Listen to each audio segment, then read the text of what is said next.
Computer science videos here today to show you guys in the tutorial how to switch Instagram accounts on your iPhone.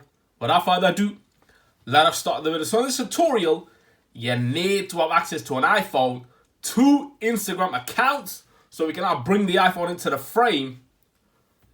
Go to the Instagram application, make sure you're signed into the account, go to your profile, and then to switch accounts.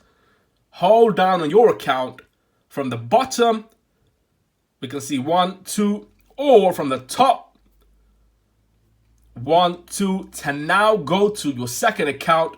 Click on the second account, and now we are on the second account. The reason why I'm covering up the photos because the second account is actually private. To switch back again, top, and now we see the account 1, 2.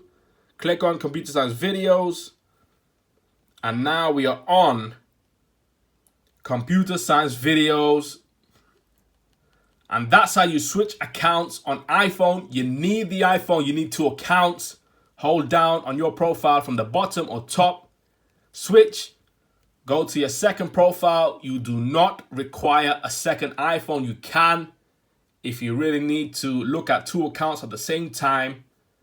Go back to your iPhone homepage. That's it for this video. I'll see you guys in my next tutorial. Thanks for now.